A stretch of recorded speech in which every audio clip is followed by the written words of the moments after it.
자, 우리 하나님 말씀 봅니다. 하나님 말씀은 프린트에 되어 있는데요. 마태복음 15장 32절에서 38절까지입니다.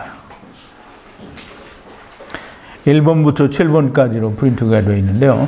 제가 한 절 읽고 여러분도 한 절 읽고 교독하겠습니다. 그리고 마지막 38절 7번은 우리 다 같이 함께 봉독합니다. 예수께서 제자들을 불러 가라사대 내가 무리를 불쌍히 여기노라. 저희가 나와 함께 있은지 이미 사흘임에 먹을 것이 없도다. 길에서 기진할까 하여 굶겨 보내지 못하겠노라. 제자들이 가로되 광야에 있어 우리가 어디서 이런 무리에 배부를 만큼 떡을 얻으리이까. 예수께서 가라사대 너희에게 떡이 몇 개나 있느냐. 가로되 7개와 작은 생선 2마리가 있나이다 하거늘 예수께서 무리를 명하사 땅에 앉게 하시고 떡 7개와 그 생선을 가지사 축사하시고 떼어 제자들에게 주시니 제자들이 무리에게 주매 다 배불리 먹고 남은 조각을 7 광주리에 차게 거두었으며 먹은 자는 여자와 아이 외에 4,000명이었더라. 아멘. 우리 잠깐 기도하겠습니다. 거룩하신 여호와 아버지 하나님, 간절히 빌고 간구하옵는 것은 우리가 하나님의 말씀을 묵상하고 또 생각할 때마다 하나님께서 성령을 물붓듯이 부어주시고 하늘로부터 내리는 신령한 지혜도 충만하게 부어주셔서 우리가 하나님의 뜻을 온전히 분별하고 깨달을 수 있게 하시고 그 하나님의 말씀들이 저희에게 생명이 되고 또 다른 이에게도 아버지의 생명으로 빛으로 전하여질 수 있게 하여 주시옵소서. 오늘 이 저녁에도 로고스 교회 성도들과 동영상을 인터넷을 통하여 듣는 모든 하나님의 말씀을 사모하는 하나님의 백성들의 마음 속에도 심령 가운데도 동일한 은혜로 함께하여 주시옵소서. 예수님의 이름으로 기도하옵나이다. 아멘.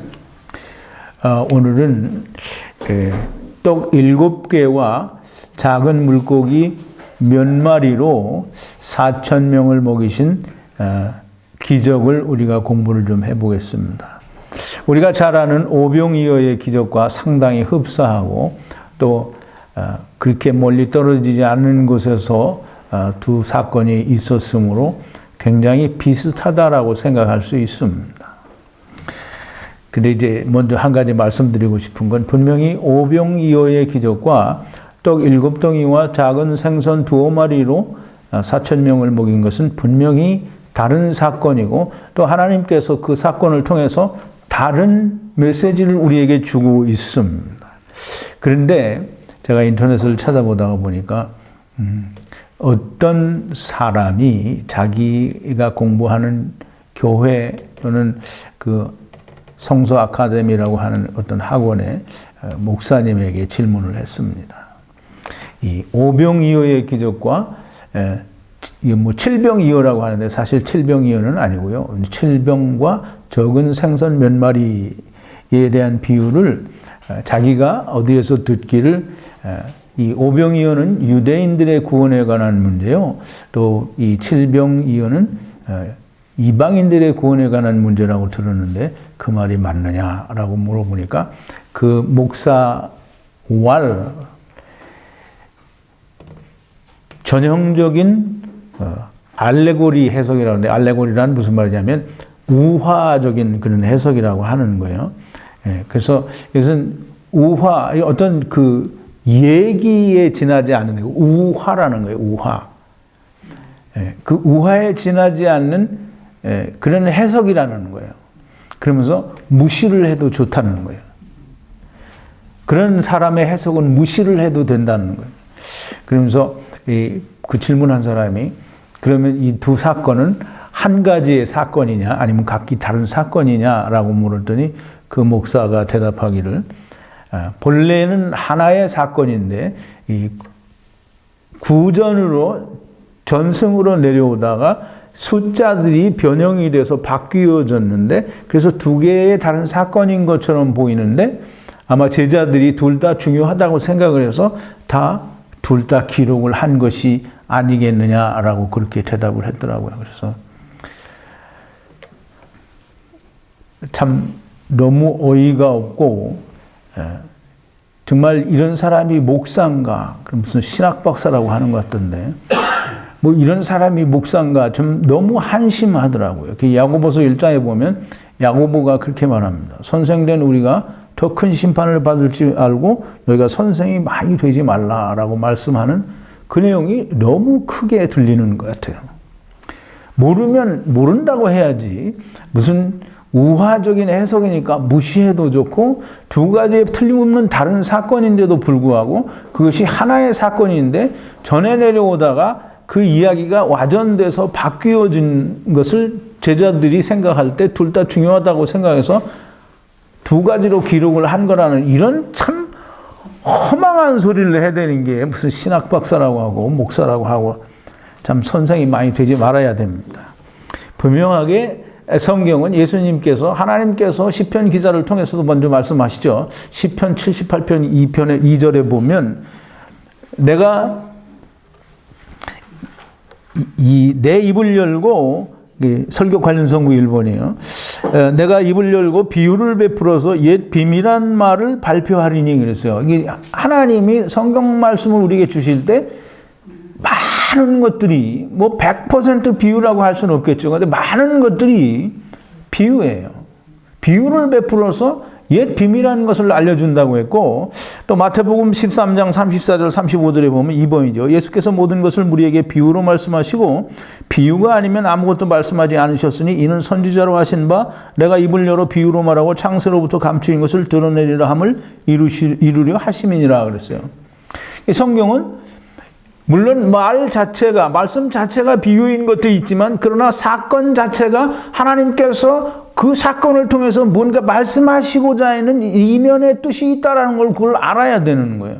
근데 그걸 전혀 무시하고 무슨 전승인의 구전으로 흘러내려오던 어떤 전설처럼 얘기를 하니까 이게 무슨 목사예요, 그게? 요한복음 9장에 나면서부터 소경된 자가 눈을 뜨는 사건이 일어나죠. 예수님께서 나면서부터 소경된 자의 눈을 뜨게 하신 데는 이유가 있는 거예요. 그 안에 담겨진 뜻이 있어요.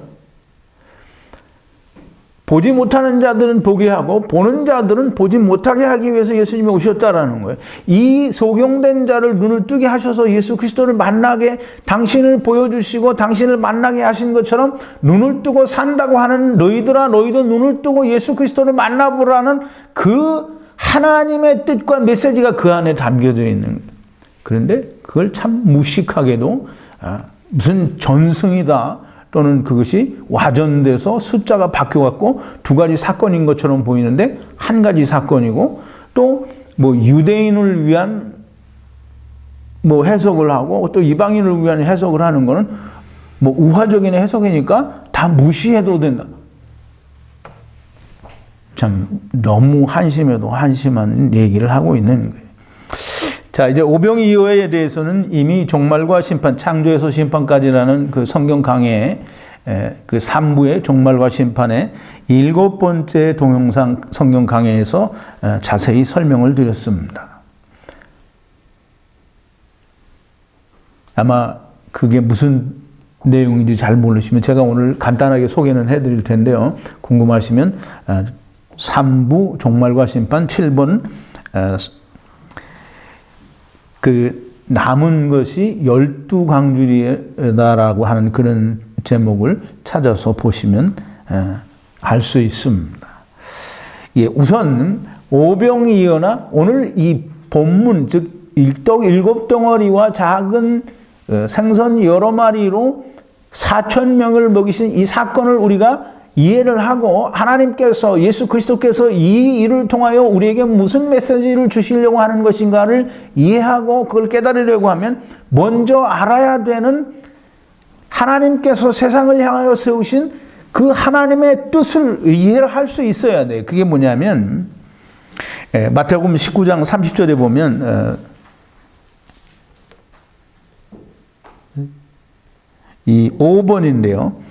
그러나 먼저 된 자로서 나중되고 나중된 자로서 먼저 될 자가 많으니라. 이게 지금 이스라엘을 두고 하는 얘기거든요. 먼저 된 자가 나중되고 나중된 자가 먼저 될 자가 많다라는 거예요. 이게 이스라엘 두고 하는 얘기예요. 그 다음에 마태복음 8장 11절 12절인데 이거는 그 로마의 백부장이 얘기인데요. 백부장이 자기 하인이 병이 들어서 예수님께 나와가지고 자기 하인을 좀 고쳐달라고 합니다. 근데 예수님께서 그래 가자 그럼 내가 고쳐줄게 그랬더니 백부장이 하는 얘기가 주여 그리하지 마옵소서 주께서 우리 집에 오는 것을 제가 감당하지 못하겠습니다. 나도 남의 밑에 있고 내 아래도 사람이 있는데 이리로 이렇게 하라고 하면 저들이 하고 또 위에서 나에게 뭐라고 하면 내가 합니다. 그러니까 주님이 말씀만 하시면 내 종이 낫겠나이다 그렇게 얘기를 했어요. 그랬더니 예수님이 그걸 기이히 여기셨어요. 왜냐하면 이스라엘에 대해서 하나님께서 예수님께서 기대하시던 것이 있는데 거기서는 발견을 못하고 이방인 백부장에게서 그런 걸 발견하니까 그걸 기이히 여기셨다라고 하는 거예요. 그러면서 뭐라고 하시냐면 로마서 그 마태복음 8장 11절 12절인데요. 4번이에요. 또 너희에게 이르노니 동서로부터 많은 사람이 이르러 아브라함과 이삭과 야곱과 함께 천국에 앉으려니와 나라의 본 자손들은 바깥 어두운 데 쫓겨나 거기서 슬피 울며 이를 갈미 있으리라 그랬어요. 이게 먼저 된 자가 나중되고 나중된 자가 먼저 된다라고 하는 그런 사상이 지금 로마 백부장을 칭찬하시면서 그 말씀을 예수님이 그 안에도 하시는 거예요. 동서로부터 많은 사람들이 와서 아브라함과 이삭과 야곱과 함께 천국에 앉아 있으려니와 본나라 자손들은 바깥 어두운데 쫓겨나서 거기서 슬피 울며 이를 갈미 있으리라는 거예요. 그러니까 이방인들은 구원을 받고 본나라 자손들은 쫓겨난다라는 그런 얘기를 하고 있는 거예요. 또 이제 마태복음 22장에 보면 그 어떤 임금이 자기 아들을 위한 혼인잔치를 베푸는 걸 보는데 그 혼인잔치를 청했는데 사람들이 다 오지 않아요. 그래서 저작거리에 나가서 사람들을 다 불러 모았는데 그 중에 한 사람이 예복을 입지 않은 사람이 있었어요. 그래서 그 임금이 와서 친구요, 왜 너는 예복을 입지 않았느냐. 그때 이 예복을 왜 입지 않았는지 변명이 없어요. 이게 할 말이 없는 거예요. 그래서 예복을 입지 않았다라는 거예요. 그래서 내쫓으라고 해가지고 밖에서 떨며 슬피 울며 이를 갈미 있으리라. 거기다 이제 그런 얘기를 하죠. 이 예복을 입지 않았다라는 말은 이스라엘을 두고 하는 얘기예요. 자, 이제 이 야곱의 지파들을 일으키며 이스라엘 중에 보존된 자를 돌아오게 올 것은 오히려 경한 일이라. 이거 많이 들어봤죠? 여러 번 얘기했어요. 이사야서 49장 6절인데요. 그가 가라사대 네가 나의 종이 되어 야곱의 지파들을 일으키며 이스라엘 중에 보존된 자를 돌아오게 할 것은 오히려 경한 일이라. 내가 또 너로 이방의 빛을 삼아 나의 구원을 베풀어서 땅끝까지 이르게 하리라. 지금 하나님께서 이사야 선지자를 통해서 예수 그리스도, 하나님이 보내시는 이 하나님의 종 예수 그리스도에게 어떤 일을 하게 하실 건지를 이야기하는 거예요. 근데 그 하는 이야기가 두 가지가 있는데 하나는 이스라엘의 남은 자들과 야곱의 지파를 일으키는 것과 또 이방에 하나님의 말씀을 전해서 복음이 땅끝까지 이르게 하는 것이 이 두 가지가 있는데 야곱의 지파들을 일으키고 이스라엘의 남은 자를 돌아오게 하는 것은 경한 일이라. 더 중요한 건 뭐냐면 땅끝까지 이르러서 이방에 빛이 되고 복음을 전하는 게 더 큰 일이라는 거예요. 지금 메시아가 할 일이 그거라는 거예요. 이스라엘은 우선 젖혀놓고 이방에 빛을 보내고 구원을 전하는 게 그게 더 중요한 일이라는 거예요. 여러 번 얘기를 했으니까 아마 여러분들이 이해를 하실 거예요. 또 우리가 종말과 심판을 할 때 여호와 하나님의 은혜의 해와 신혼의 날에 대해서 우리가 공부를 했죠. 그래서 이사야 선지자를 통해서 이사야서 61장 1절에 메시아가 기름 부음을 받고 세상에 오시는 것은 가난한 자에게 또 포로된 자에게 또 눌린 자에게 갇힌 자에게 매인 자에게 다 노임과 자유를 주시기 위하여 기름을 부으셔서 그 종을 보내주신다라는 거예요. 그런데 이 종이 와서 여호와 하나님의 은혜의 해와 신원의 날, 은혜의 해는 그냥 은혜의 해예요. 신원이라는 건 원수 갚는 일을 말하는 거예요. 원수 갚는 일은 날이고 또 은혜는 해예요. 그러니까 해가 길어요, 날이 길어요. 네. 그러니까 은혜의 해를 예수 그리스도께서 누가복음 4장 19절에 보면 이 신원의 날에 대해서는 얘기를 하지 않아요. 그러니까 예수님이 안식일 날 그 회당에 들어가서 이사야 선지자의 글을 받아서 그 부분을 읽으시고 여호와 하나님의 은혜해를 전파하려 함이라고 오늘날 이 글이 너희 귀에 응하였다라고 말해요. 근데 거기에서 이사야 선지자를 통해서 말씀하신 이사야서 61장 2절에 있는 여호와 하나님의 은혜의 해와 신혼의 날을 전파하려고 하는데 그 신혼의 날에 대해서는 예수님이 뺐어요. 예수님이 처음 오신 것은 신혼의 날을 위해서 온 게 아니고 여호와 하나님의 은혜의 해를 위해서 왔다라는 거예요. 그러므로 은혜의 해가 먼저라는 거예요. 근데 은혜의 해가 왜 먼저냐? 예. 로마서 이제 11장 25절 26절에 보면 보세요. 10번인데요. 형제들아 너희가 스스로 지혜있다 함을 면키 위하여 이 비밀을 너희에게 모르기를 내가 원치 아니하노니 이 비밀은 이방인의 충만한 수가 들어오기까지 이스라엘의 덜어는 완악하게 된 것이다. 그리하여 온 이스라엘이 구원을 얻으리라. 기록된 바 구원자가 시온에서 오사 야곱에게서 경건치 않은 것을 돌이키겠고 이스라엘이 구원을 받으리라. 기시겠고 이제 거기까지인데요. 이 말은 뭐냐면 여호와 하나님의 은혜가 먼저인 것은 뭐냐면 이방인의 충만한 수가 들어오게 하기 위해서 이스라엘은 일단 접어놓고 먼저 이방의 복음이 증거되어져야 된다는 거예요. 그게 여호와 하나님의 은혜예요. 그러니까 우리가 이런 이스라엘에 관한 하나님이 가지신 뜻, 즉 하나님이 이스라엘에 대한 생각을 우리가 조금 이해를 하면 그럼 이제 우리가 오병이어의 기적이나 또는 떡 7개와 작은 생선 2마리에 대한 이해를 우리가 쉽게 할 수 있어요. 이 오병이어의 기적을 많은 사람들은 그 기적에 대해서 초점을 맞춰요.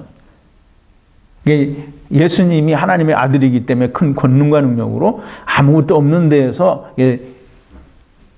떡 5덩어리와 물고기 2마리로 5,000명을 먹이셨다. 우리가 이 예수 그리스도로 말미암아 우리는 이런 축복을 받아야 된다. 이런 식으로 이제 그런 설교를 하죠.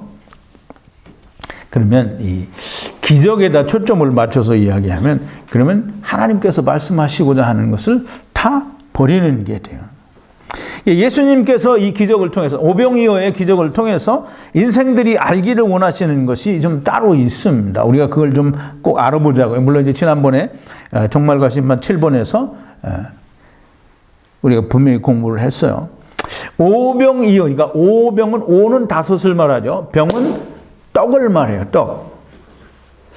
이 떡이 무슨 떡이냐면 히브리어에서는 우리말로는 이제 진설병이라고 해석을 하는데요. 진설병, 빵, 떡. 근데 히브리 말로는 레헴이라는 말인데요.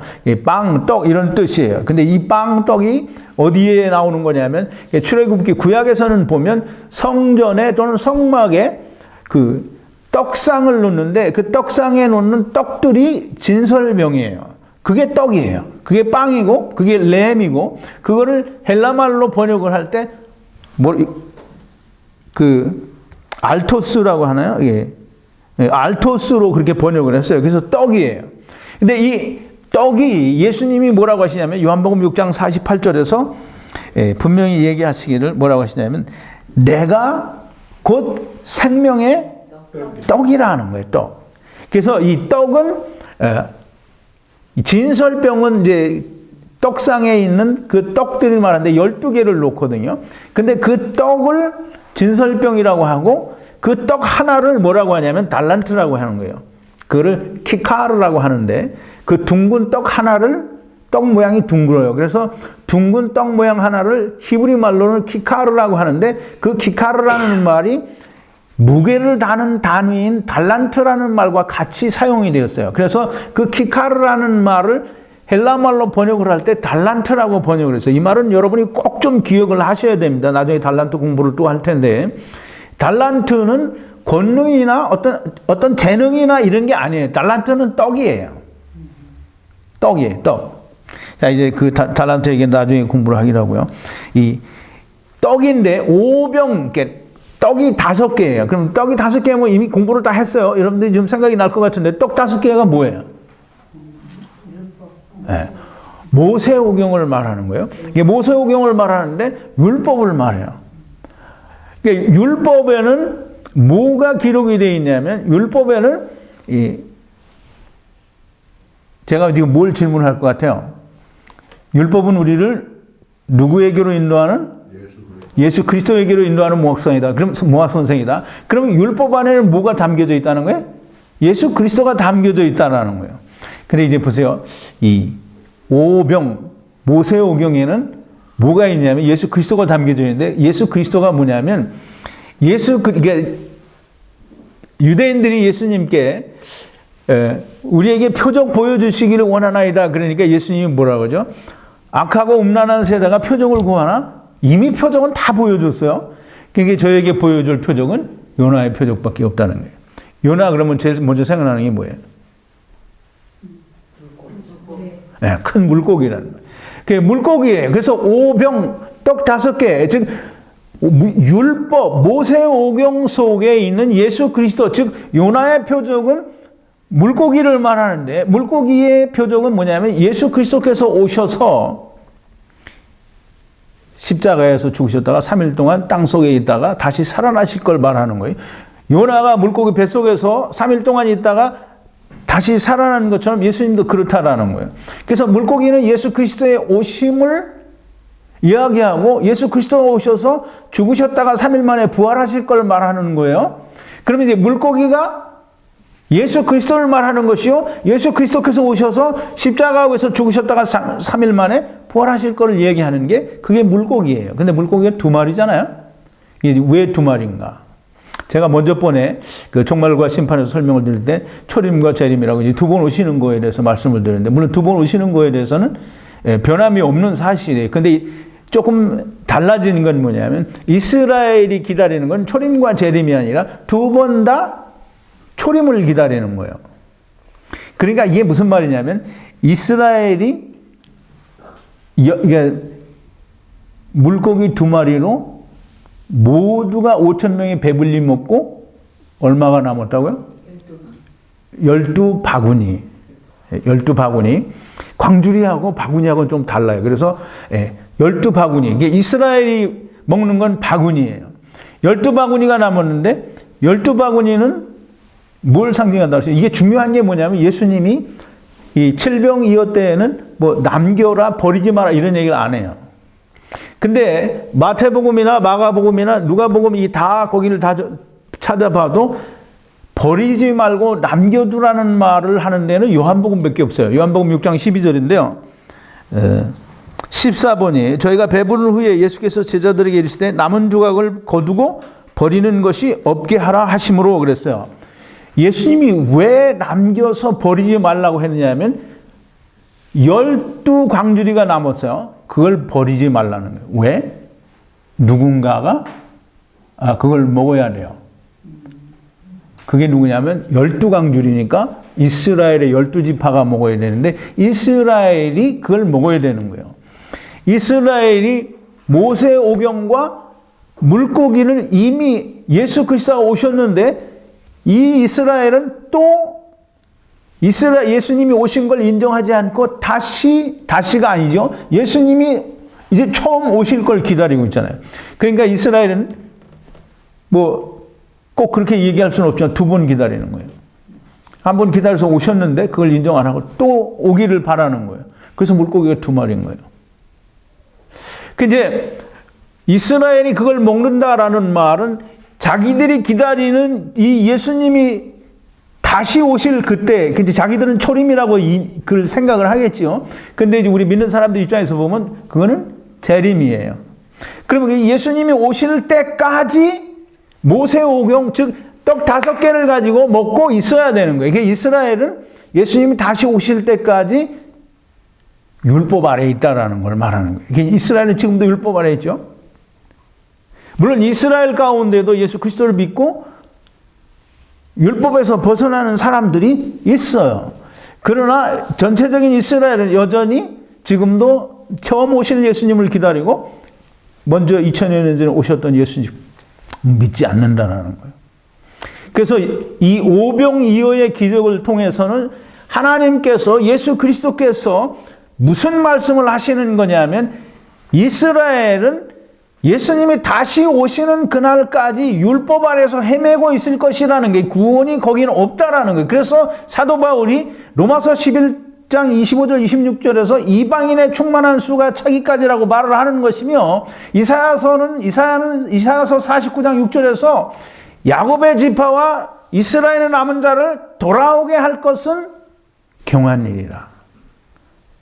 내가 너로 이방의 빛을 삼아 땅 끝까지 이르러 복음이 전파되게 하리라. 이게 이스라엘은 먼저 된 자인데 나중되고, 나중된 자가 먼저 된다라는 것이고, 또 이스라엘 본나라 자손은 바깥 어두운 데서 슬피 울며 이를 갈미 있을 것이고, 동서로부터 많은 사람들이 아브라함과 이삭과 야곱과 함께 천국에 앉아 있을 거라는 거예요. 그게 이스라엘이 나중이고 이방인이 먼저라는, 천하만민이 먼저라는 그 사상을 이해를 해야 오병이어를 우리가 이해할 수 있고, 또 떡 7개와 작은 물고기를 우리가 이해할 수 있는 거예요. 자, 이제 오병이어의 기적은 유대 사람들이, 이스라엘과 유대인들, 이 바리새인들과 서기관들, 유대인들이 있는 지역, 즉 유대 지역에서 예수 그리스도께서 베푸신 거예요. 그러니까 이 오병이어를 통해서 이스라엘 너희는 내가 다시 올 때까지 너는 율법 아래서 헤맬 것이다 라고 하는 것을 분명히 말씀하시는 거예요. 근데 이제 오늘 떡 7개와 작은 물고기 2마리, 이것은 유대 지역이 아닌 데가볼리라고 하는 이방인 지역에서 베푸신 거예요. 그러니까 이 이방인에 대해서 예수님께서 말씀하시는데 우리가 잘 알아야 되는데, 왜 떡이 7개인가? 떡은 항상, 떡은 말씀이에요. 떡이 5개면 모세오경 율법이에요. 그럼 떡이 7개면 뭐겠어요? 네? 잘 모르겠어요? 7개면 이루어지면서 하는 말씀이 이루어졌다? 그렇죠. 집사님 너무나 확실하게 얘기해 주시는데, 이제 우리가 창세기 2장에 보면, 창세기 1장에 하나님께서 천지 창조를 하시고, 그 7째 되는 날에 하나님이 쉬셨다 그랬어요. 그 말은 뭐냐면, 7째 되는 날에 하나님이 안식을 주겠다라는 약속이에요. 그래서 7이 된 것은 다 성취가 된 걸 말하고 또 이루어진 걸 말하는 거예요. 그래서 안식은 하나님께서, 하나님의 약속이 이루어지면 안식을 주겠다라고 하는, 그러니까 하나님께서 창조하신 세상에는 안식이 없어요. 그런데 그 안식이 없는 너희가 이 세상 끝나는 날에 내가 너희에게 안식을 주겠다라고 약속을 하는 그 약속이 이루어지는 날이 7째 날이에요. 그래서 7은 완전수예요. 하나님의 수죠.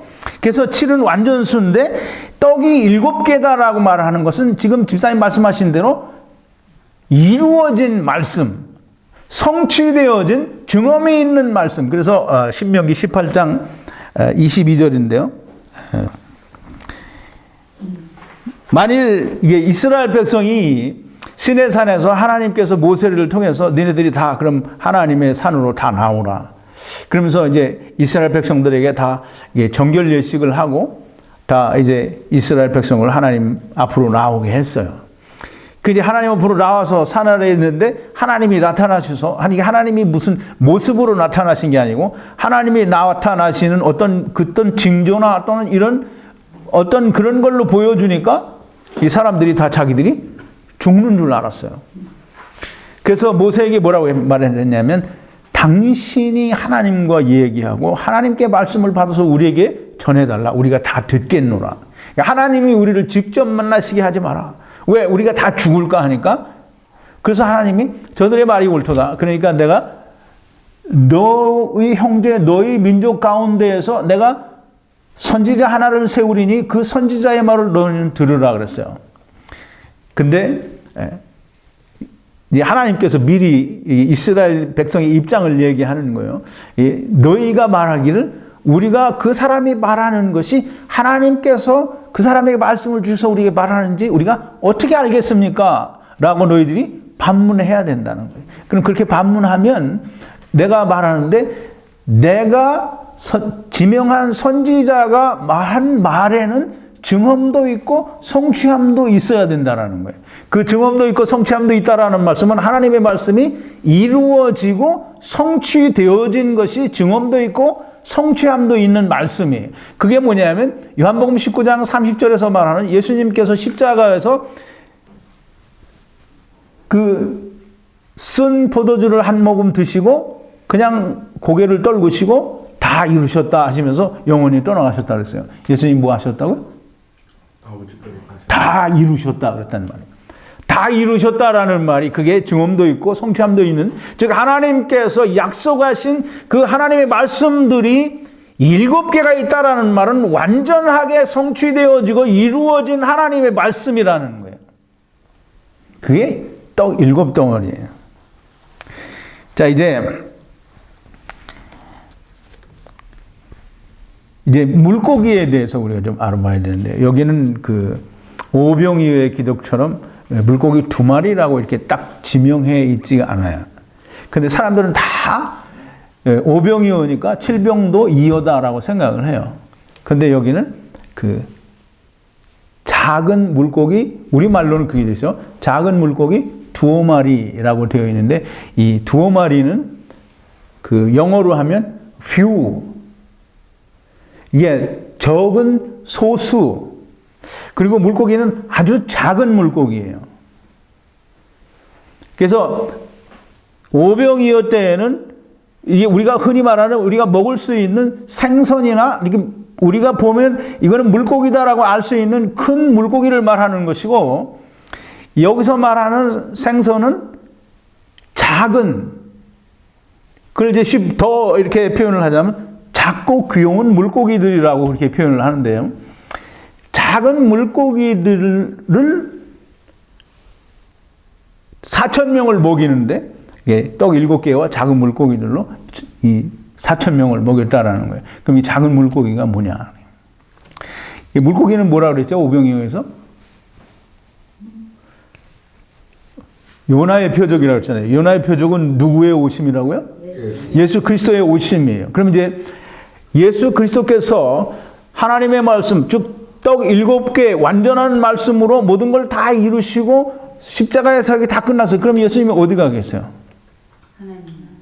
그러니까 예수님이 하나님 나라에 가실 때 세상에다 뭘 주고 가셨어요? 성령님을 주고 가셨어요. 또 성령님과 또 누구를 남겼어요? 제자. 네, 제자들을 남겼어요. 보세요. 우리 지난 일요일 날 너희는 주 안에서 빛이라 빛의 자녀들처럼 행하라 그랬어요. 그럼 이제 우리가 예수님으로부터 뭘 받았다고요? 빛을 받았어요. 생명의 빛을 받았어요. 그러면 우리가 주 안에서 뭐라? 너희가 주 안에서 뭐다? 빛이라. 그러면 예수님은 물고기잖아요. 그러면 예수 그리스도께서 물고기면 예수 그리스도로 말미암아 생명의 빛을 받고 주 안에서 빛이 된 사람은 뭐냐면 작은 물고기, 즉 작은 예수예요. 무슨 말인지 이해 가요? 이게 뭐 무슨 소설 같은 무슨 만화 같은 얘기를 제가 지금 하고 있는 거예요? 이 성경에서 우리에게 말씀해 주는 대로 제가 설명을 드리는 거예요. 우리가 예수를 닮을 수 있는 유일한 한 가지는 예수 그리스도께서 빛이기 때문에 나도 빛이 될 수 있고, 예수 그리스도께서 생명의 빛이기 때문에 내게 주신 그 생명의 빛으로 나도 생명의 빛이 될 수 있는 것이고, 내가 예수를 닮는 유일한 한 길은 작은 예수가 되는 거예요. 작은 예수가 돼서 뭘 줘요? 예수님은 우리에게 뭘 줬어요? 빛을 주고 생명의 빛을 줬어요. 그럼 우리가 작은 예수가 되면 우리도 똑같이 생명의 빛을 줄 수 있는 거예요. 그래서 작은 예수인 거예요. 작은 물고기예요. 그러니까 예수님은 이제 하나님의 말씀이 완전히 이루어지고 성취가 되었어요. 성취되었다라는 건 예수 그리스도가 요나의 표적으로 오셔서 십자가에서 죽으셨다가 3일 만에 부활하시고 하늘나라에 승천하셨을 때에 예수 그리스도가 남기신 제자들, 즉 예수 그리스도로 말미암아 작은 빛이 되고 작은 생명의 빛이 된 사람들이 작은 예수요, 작은 물고기라는 거예요. 그러니까 이제 보세요.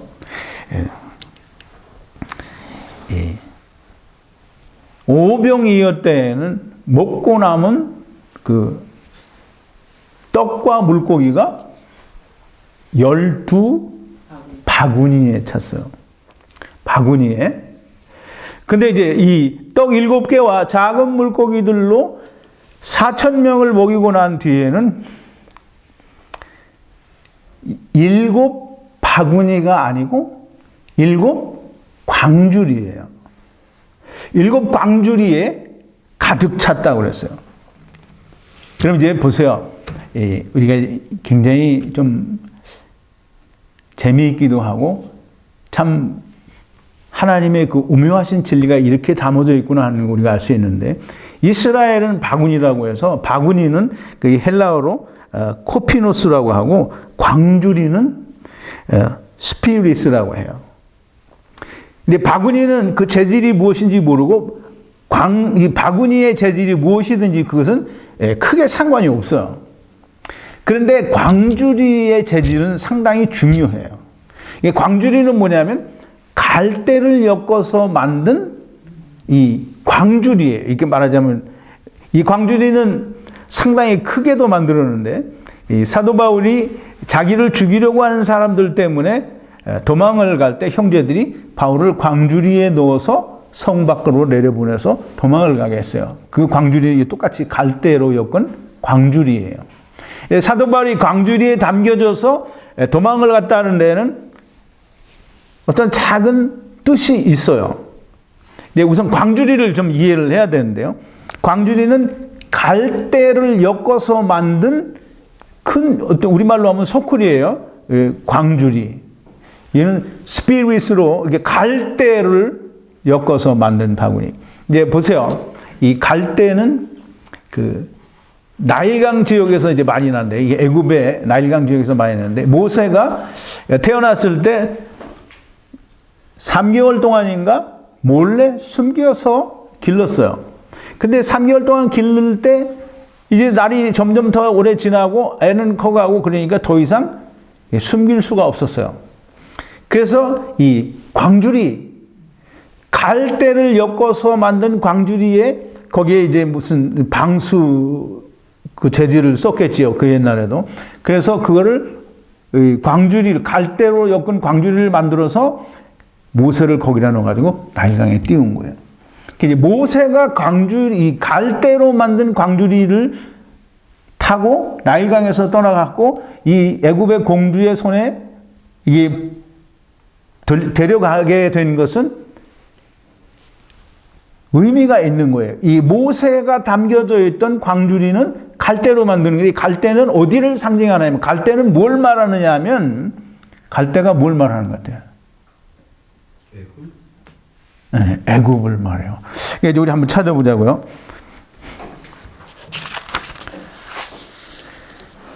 에스겔서 29장 6절인데요.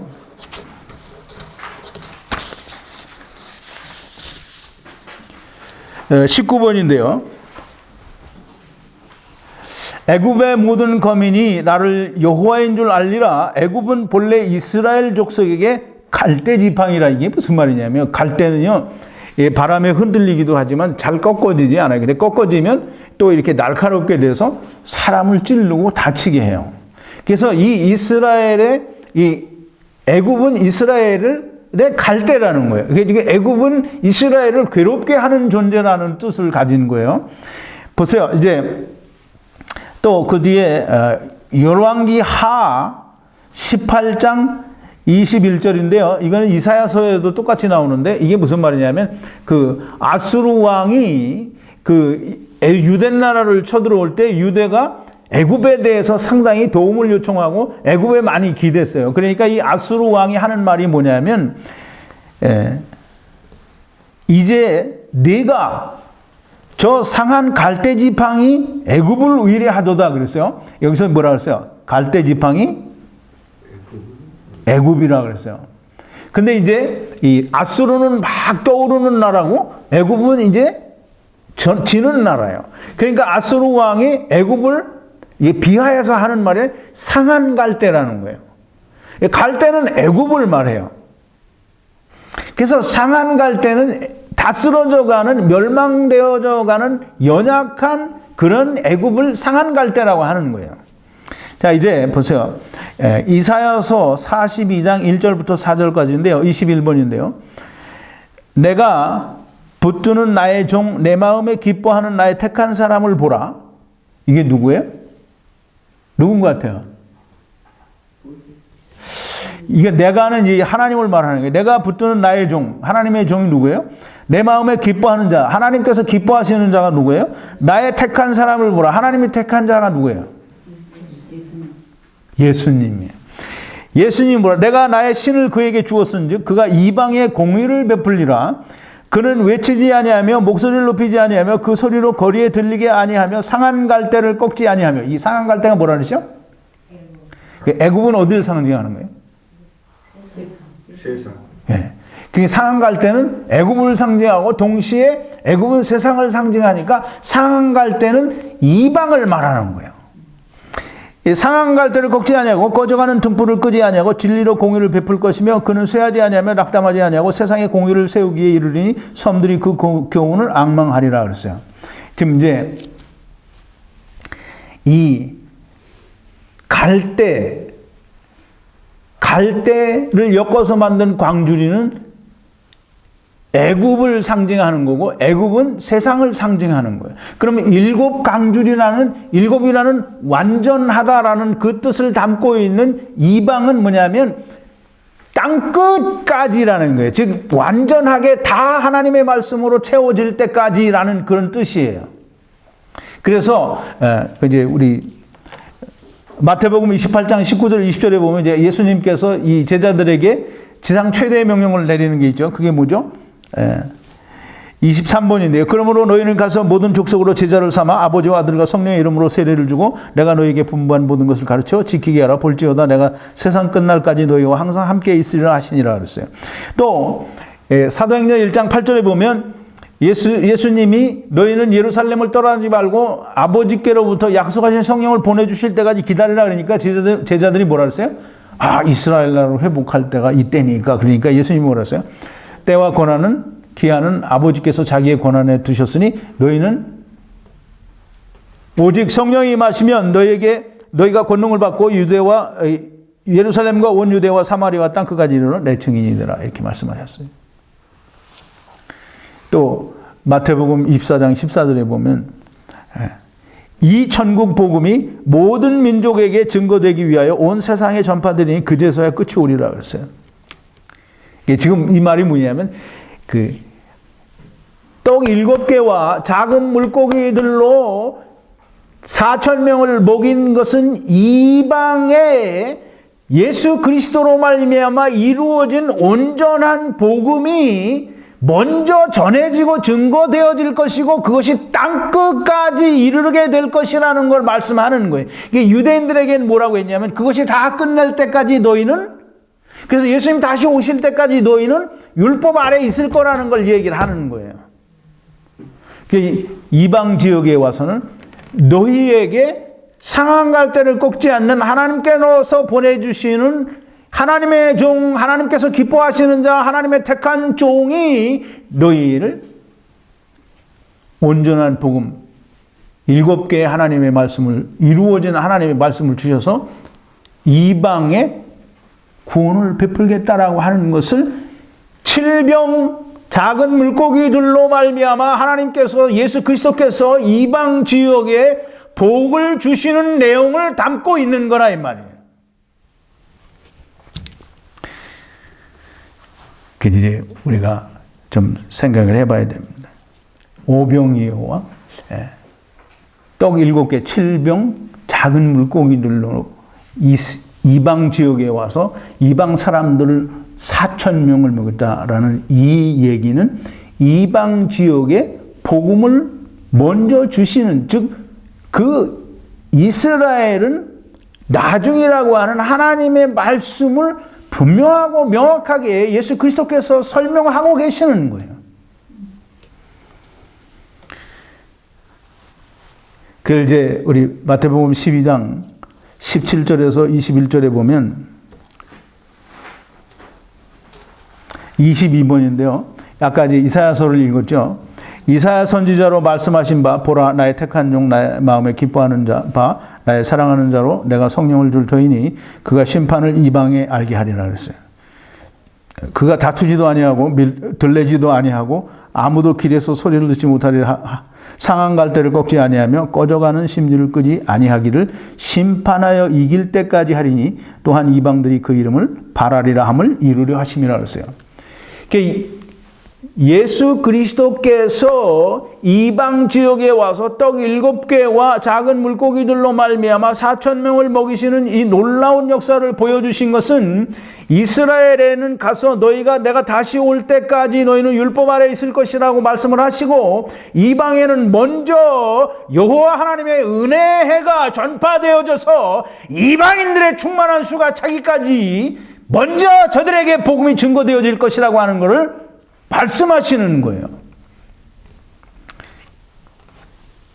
이 떡 7개와 작은 물고기들로 4,000명을 먹이시는 그 기적이 포함하고 있는 하나님의 말씀을 우리가 한 가지씩 살펴보면, 이스라엘을 택하기 전에 먼저 아브라함에게 하나님께서 복을 약속하시죠. 창세기 12장 1절부터 3절이에요. 26번인데요. 여호와께서 아브라함에게 이르시되 너는 너희 본토 친척 아비집을 떠나 내가 네게 지시할 땅으로 가라. 내가 너로 큰 민족을 이루고 네게 복을 주어 네 이름을 창대케 하리니 너는 복의 근원이 될지라. 너를 축복하는 자에게는 내가 복을 내리고 너를 저주하는 자에게는 내가 저주하리니 땅의 모든 족속이 너를 인하여 복을 얻을 것이니라. 뭐라 했어요? 땅의 모든 족속이 너를 인하여 복을 얻을 것이니라 했어요.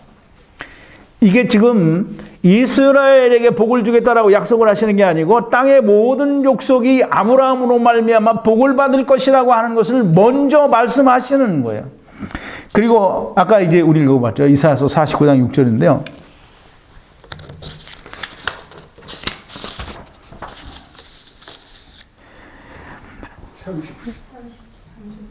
거기도 다 프린트를 했구나. 프린트 안 한 줄 알고. 30번인데요. 그가 가라사대 네가 나의 종이 되어 야곱의 지파를 일으키며 이스라엘 중에 보존된 자를 돌아오게 할 것은 오히려 경한 일이라. 내가 또 너로 이방의 빛을 삼아 나의 구원을 베풀어서 땅끝까지 이르게 하리라 그랬어요. 또 조금 전에 설명을 드린 대로 이사야서 61장 2절에 여호와 하나님의 은혜의 해와 신원의 날을 전파하게 하기 위해서 하나님께서 메시아에게 기름을 부으신다라고 말씀을 하셨는데, 예수님께서 누가복음에서는 분명히 말씀하시기를 오늘날 이 글이 너희 귀에 응하였다라고 하시면서 말씀을 마친 데가 어디냐 하면 여호와 하나님의 은혜의 해를 전파하려 함이니라 하는 데까지만 읽었다라는 거예요. 그래서 그 말을 이루시기 위해서 예수님이 오셨다라는 거예요. 신혼의 날에 대해서는 아직 아니라는 거예요. 신혼의 날은 예수님이 다시 오실 때에 신혼의 날을 전파한다는 거예요. 자, 이제 또 좀 전에 읽은 대로 로마서 11장 25절 26절에 이방인의 충만한 수가 차기까지 이스라엘은 율법 아래에 있을 거라는 거예요. 또 분명하게 먼저 된 자가 나중되고 나중된 자가 먼저 된다고 하는 것은 이스라엘과 이방의 관계를 말하는 것이지 어떤 특정한 사람들을 두고 말하는 게 아니라는 거예요. 본나라 자손들은 바깥 어두운 데서 슬피 울며 이를 갈미 있으리라. 동서로부터 많은 사람들이 아브라함과 야곱과 이삭과 함께 천국에 앉아 있을 것인데 본나라 자손들은 천국에 못 들어가고 이방인들이 먼저 들어간다라고 하는 것이 하나님께서 창조 때부터 이미 하나님께서 계획하신 구원의 계획인 거예요. 그러니까 우리가 지금 이스라엘에 대해서 잘못 알고 있으면 우리가 이스라엘을 올바르게 해석할 수 없고, 그러면 그냥 거기에 휩쓸려고 하는 거예요. 이스라엘은 하나님께서 천하 만물을 구원하시기 위하여 시범조교로 또는 모델로 택하신 거예요. 그러니까 이스라엘을 통해서 이스라엘이 길을 쓰고 하나님의 말씀을 안 듣잖아요. 예수님이 다시 오실 때까지 이스라엘은 율법 아래에 있어서 하나님이 이루신 이 하나님의 말씀을 듣지 않고 믿지 않아요. 오늘날도 율법을 지켜야 된다고 하고 내가 뭘 해야 된다고 하는, 회개해야 된다고 하고 내가 뭘 선하게 살아야 된다고 하는 사람들은 다 똑같은 거예요. 주님이 오실 때까지 이 하나님께서 하신 말씀을 믿지 않는 거예요. 이스라엘과 하나님 없이도 내가 선하게 될 수 있다고 하는 그런 사람들은, 율법 지켜야 된다고 하는 사람들은 복음이 다 땅끝까지 증거되어지고 예수님께서 다시 오실 때까지 그 율법이 자기들에게는 이루어지지 않는다는 게 오병이어의 기적을 통해서 예수님이 이스라엘에게 말씀하셨어요. 이제 이렇게 모르겠어요. 여러분들 얼마나 명확하게 들으셨는지 모르지만 오병이어의 기적과 7병 작은 물고기들의 기적은 너무나도 분명하고 명확하게 그냥 우리가 이건 무슨 전승이다 또는 무슨 설화다 이렇게 말할 게 아니라 이것은 분명하고 명확하게 한 지역에서 모든 사람이 보는 가운데 일어나는 하나님의 역사고 거기에 담겨진 하나님의 메시지가 너무나도 명확하고 분명한데 무슨 우화적인 해석이니까 무시해도 좋다고 지금 이걸 무시하겠다라는 거예요? 그리고 이게 뭐 한 가지 사건인데 두 가지 사건으로 나뉘어져서 이게 구전으로 흘러내려오다가 이렇게 두 가지처럼 보이게 됐다라는 이런 말을 하는 목사가 어디에 있느냐고 이런. 그래서 뭐 제자들이 생각하니까 이건 중요하니까 두 가지 다 기록해야 되겠다 그래서 기록을 했다라는 거예요. 그럼 제자들의 생각으로 기록한 거예요 하나님 말씀이? 정말 멍청한 소리를 하고 있는 거예요. 이 오병이어의 기적을 통해서는 이스라엘이 예수님께서 다시 오실 때까지 율법 아래에 있을 거라고 하는 것을 말씀하시는 것이고 이스라엘을 다시 세우고 그 이스라엘을 회복시키는 것은 나중 일이고 먼저 무엇을 해야 되느냐 하면 이방에게 이방인들이 충만한 수, 즉 천하만민, 이방인이라고 하니까 뭔가 좀 이상한데 천하만민이 다 예수 그리스도로 말미암는 천국 복음, 이 복음이 증거되어지기까지 유대 나라는 이스라엘은 율법 아래 있을 거라는 거예요. 이 말씀을 하나님께서 오병이어의 기적과 7병 그리고 작은 물고기들을 통해서 우리에게 말씀하고 계시는 거예요. 제가 요즘 들어 설교를 하면서 참 많이 불편하기도 하고 마음이 편치가 않아요. 예, 물론 창조에서부터 심판까지 1, 2, 3부 그 동영상 강해, 성경 강해들이 이 세상 어디에도 그거 강의해 주는 사람 없고 그거 듣는 사람들이 다 처음 들어보는 얘기일 텐데 듣는 사람들이 별로 물론 듣고 참 기뻐하는 사람들이 없는 건 아니에요. 있어요. 근데 뭐 거의 대부분의 사람들이 이쪽 귀로 듣고 이쪽 귀로 흘리고 그냥 다른 목사들이 하는 설교하고 조금도 다름이 없는 것처럼 그렇게 여기는 것 같은 느낌이 들어서 참 내가 오늘 같은 이 설교도 이 7병, 떡 7개와 작은 물고기들을 이걸 정말 며칠을 이렇게 생각을 하고 이렇게 해서 준비를 했는데 이걸 하면서도 그렇게 크게 마음에 기쁨이 없어요. 왜? 듣는 사람들이 좀 하나님의 말씀으로 듣지 않고 그냥 건성으로 듣기 때문에 그렇게 느껴지기 때문에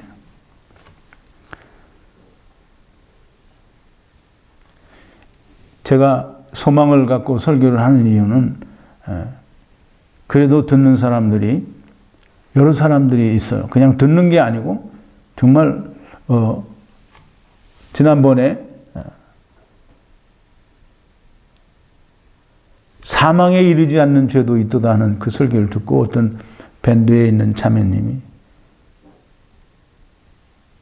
그 설교를 듣고 이제 자기가 가지고 있던 모든 그 어떤 그 놀림에서 해방이 된 거예요. 자기는 그 구원이 뭔지 이제 알았다는 거예요. 그러면서 너무 기뻐서 잠을 못 잔대요. 또 어떤 목사님은 그 예정에 관한 것과 빛의 자녀들처럼 행하라라는 그런 설교를 듣고 목사님이 많은 감동을 받았어요. 그래서 많은 얘기를 댓글로 적어주고 그랬는데, 이렇게 아주 극히 적은 단 두 사람만 얘기를 하는 건 아니에요. 물론 더 많은 사람들이 은혜를 받고 그렇게 해요. 근데 사람들이 쓸데없는 질문하고 또 다 이미 설명이 돼 있는데, 이건 어떻게 되는 거냐. 이게 제가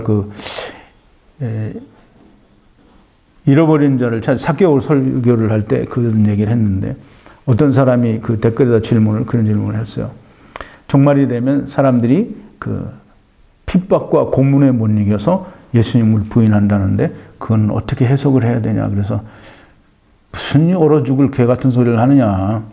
하나님 말씀도 아니고 사람들이 만들어 놓은 시나리오를 내가 무슨 해석을 하냐. 왜 해석을 해야 되느냐. 그런 얘기를 했는데, 정말 또 다른 사람들이 성경에 없는 시나리오를 자기가 만들어요. 그래서 이렇게 하면 어떻게 되느냐는 거예요.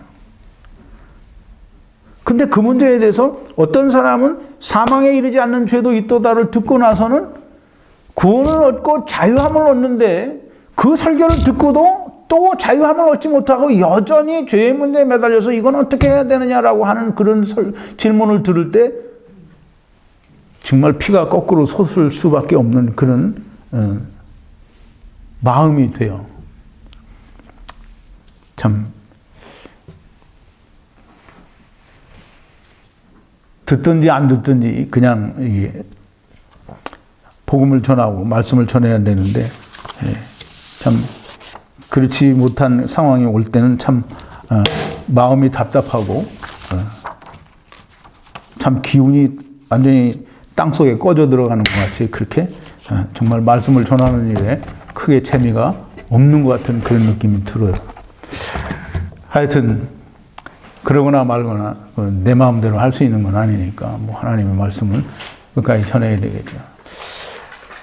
할 수만 있으면 많은 분들이 좀 듣고 깨우쳤으면 좋겠는데, 분명히 나는 다른 말을 했는데 그냥 거기서 그 말이 비슷하다라고 느끼는 그런 느낌을 받을 때에는 참 힘이 빠집니다. 어쨌든 오병이어와 떡 7개와 작은 물고기들이 말하는 게 하나님께서 그 일을 통해서 우리에게 말씀하시고자 하는 하나님의 뜻을 우리가 분명하고 명확하게 알았으니까, 여러분 그것을 마음에 새기시고, 우리가 하나님께서 이스라엘을 먼저 생각하시는 게 아니라 천하만민을 구원하기 위하여 이스라엘을 택하셨다라고 하는 사실을 알고, 우리는 하나님께로부터 택함을 받기 위해서, 구원받기 위하여 그리스도 안에서 우리를 택하시고 우리를 구원에 이르도록 우리를 불러주셔서 믿게 하시고 하나님을 아버지라 부를 수 있게 하시고 우리가 다 하나님의 아들들이 되었다라고 하는 것을 분명하게 믿고, 또 제가 여러분들에게 설교한 최근 한 2달 동안의 설교는 너무나 값지고 귀중한 설교예요. 정말 구원에 이르는 그런 성경 강의를 했는데, 엄한 소리 좀 작작하시고 좀 믿음을 화합하는 그런 사람들이 좀 되기를 바랍니다. 기도하시겠습니다. 거룩하신 여호와 아버지 하나님, 감사와 찬송과 영광을 돌립니다. 하나님의 말씀을 풀어서 전하여 주었으니, 하나님의 말씀이 전하여질 때 듣는 이들의 마음에 믿음이 화합할 수 있도록 아버지께서 저들의 마음속에 역사하여 주시옵소서. 오병이어의 기적을 통해서 또 떡 7덩어리와 또 작은 물고기를 통하여 이방에서 하나님의 복음이 증거되고 전하여질 것이라고 하는 것을 말씀하신 그 말씀들이 아버지 듣는 이들에게 온전히 깨달아지고 믿어지게 하여 주셔서 하나님께는 영광이요 듣는 모든 이들에게는 구원이 되게 하시고 생명이 되게 하여 주시옵소서. 예수님의 이름으로 기도하옵나이다. 아멘.